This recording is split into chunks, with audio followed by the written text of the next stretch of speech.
Hello everyone, எல்லோரும் எப்படி இருக்கீங்க? இன்றைக்கி நம்ம சேனலில் என்ன பார்க்க போகிறோன்னா ரவை கேக் பார்க்க போகிறோம். அதுக்கு தேவையானது ரவை, பால், தயிர், கொஞ்சம் சர்க்கரை, கொஞ்சம் ஃப்ளேவருக்கு என்ன உங்களுக்கு வெனிலா ஃப்ளேவர்னால் வெனிலா ஃப்ளேவர் சீரம், ஆரஞ்சு ஃப்ளேவர்னால் ஆரஞ்சு சீரம், இது மாதிரி எடுத்துக்கோங்க. இது நான் ஓவன் இல்லாமல் நம்ம அடுப்புலையே செய்ய போகிறோம். நீங்களும் வீட்டில் ட்ரை பண்ணி பாருங்கள். என்னோடய சேனலை பார்த்துட்டு கொஞ்சம் ரவை எடுத்து இது மாதிரி நைஸாக அரைச்சி வச்சுக்கோங்க. ஒரு அரை விட்டால் போதும், நல்லா நைஸாக வந்துடும். ஏற்கனவே சின்ன சின்னதாக தானே இருக்குது, அதனால் கொஞ்சம் ஒரு அரை அரைச்சா போதும். நான் ஒரு 2 கிளாஸ் ரவை எடுத்துக்கிட்டேன். ரவை எடுத்ததுக்கப்புறம் கொஞ்சம் அந்த 2 கிளாஸ்க்கு ஏற்ற மாதிரி சுகர் கொஞ்சம் அரைச்சி எடுத்துகிட்டு வந்துட்டேன். ஸோ அதை ரெண்டும் நல்லா மிக்ஸ் பண்ணிடணும். ரவையும் சுகரையும் நல்லா மிக்ஸ் பண்ணிக்கணும். நம்ம இது பொங்கி வரணுங்கிறதுக்காக சில பேர் சோடா சேர்ப்பாங்க. நான் ஈனோ சேர்த்துருக்கேன். ஈனோ சேர்க்குறவங்களும் சேர்த்துக்கோங்க, சோடா சேர்க்குறவங்களும் சேர்த்துக்கோங்க, அது உங்களோட இஷ்டம். அதுக்கப்புறம் கொஞ்சம் போல் உப்பு போட்டுக்கிட்டிங்கன்னா நல்லாயிருக்கும். நான் உப்பு போட மறந்துட்டேன், அதுக்கப்புறம் ஞாபகம் வந்துச்சு, அது உங்களுக்கு காட்டலை. அதுக்கப்புறம் இதை நல்லா மிக்ஸ் பண்ணிக்கோங்க. முடிஞ்சளவு நல்லா மிக்ஸ் பண்ணிவிட்டு அதுக்கப்புறம் பால், தயிர்லாம் நான் சொன்னேன் பார்த்திங்களா, அந்த தயிர் ரொம்ப சேர்க்க வேணாம். அந்த புளிப்புக்காக கொஞ்சம் தயிர் சேர்த்தா, நம்ம அதுக்கு பதிலாக தான் நம்ம இன்னும் சேர்த்துருக்கோம்ல, அதனால் கொஞ்சம் போல் தயிரும் கொஞ்சம் பாலையும் சேர்த்து நீங்கள் கொஞ்சம் பால் ஊற்றி நல்லா மிக்ஸ் பண்ண பால் சேர்த்துக்கோங்க. ஒரேடியாக பால் ஊற்றிட்டிங்கன்னா அது அப்படியே உருண்டையாக திரண்டு அது மாதிரி ஆகிடும்.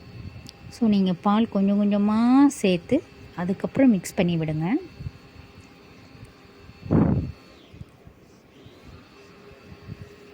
நல்லா மிக்ஸ் பண்ணிகிட்டே இருக்கணும். இன்னும் கொஞ்சம் பால் சேர்த்துட்டேன். ஸோ வந்துருச்சு ஓரளவுக்கு. இந்த பதத்தில் இருந்தால் போதும். அதுக்கப்புறம் நான் சொன்னேன் இல்லையா வெனிலா ஃப்ளேவர், அந்த வெனிலா ஃப்ளேவர் இருந்துச்சுன்னா அதை சேர்த்துக்கோங்க. இல்லை உங்களுக்கு ஃப்ளேவர் பிடிக்குமோ அந்த ஃப்ளேவர் சேர்த்துக்கோங்க. மேக்ஸிமம் இந்த மாதிரி ஃப்ளேவர் சேர்க்காம கூட நான் ஒரு தடவை செஞ்சு பார்த்துருக்கேன், அது நல்லா தான் இருந்தது. நீங்கள் இருந்தால் சேர்த்துக்கோங்க, இல்லைனா விட்டுருங்க. அதுக்கப்புறம் ஒரு சில்வர் பாத்திரத்தில் பட்டர் இருக்குது பார்த்திங்களா, வெண்ணெய், அதை ஃபுல்லாக தேய்ச்சி விட்டுக்கோங்க. ஏன்னா அப்போ தான் கேக்கு நம்ம வெளியில் எடுக்கும்போது பாத்திரத்தில் ஒட்டாமல் வரும். அதுக்காக இந்த பட்டரை கொஞ்சம் தேய்ச்சி விட்டுக்கோங்க. தேய்ச்சிட்டு அதில் ஊற்றிக்கோங்க. இந்த மாதிரி பதம் இருக்கணும், நல்லா பார்த்துக்கோங்க. ரொம்ப தண்ணியாக ஆகிடுச்சினாலும் வராது, ரொம்ப கெட்டியாக இருந்தாலும் வராது. ஸோ இந்த மாதிரி ஒரு பதத்தில் வந்ததுக்கப்புறம் நல்லா தட்டி விட்டுக்கோங்க. இடையில இருக்க ஏர் பபிள்ஸ்லாம் போயிடுறதுக்காக இந்த மாதிரி தட்டி விட்டணும். தட்டி விட்டு ஒரு கடாயில் தண்ணி வச்சு, இது ஓவன்லாம் தேவையே இல்லை, ஒரு கடாயில் தண்ணியை ஊற்றி வச்சு அதுக்கப்புறம் நம்ம ஊற்றி வச்சுருக்கோம் பார்த்திங்களா ரவை மிக்ஸ் பண்ணி, அதை வச்சுட்டு மூடி வச்சிடணும்.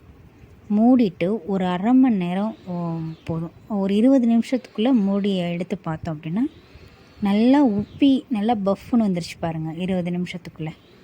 ஸோ நல்லா ஃபுல்லாக உள்ளெல்லாம் வெந்திருக்கான்னு பார்க்குறதுக்காக நீங்கள் கத்தி எடுத்து குத்தி பார்த்துக்கோங்க.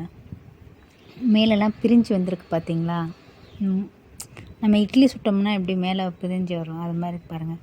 பார்த்திங்கன்னா ஃபுல்லாக வெந்துருச்சான்னு பார்த்தா வெந்திருக்கும். ஸோ வெளியில் எடுத்து இந்த மாதிரி கத்தியில் சைடில் உள்ளதெல்லாம் நீங்கள் கட் பண்ணி எடுத்துக்கோங்க.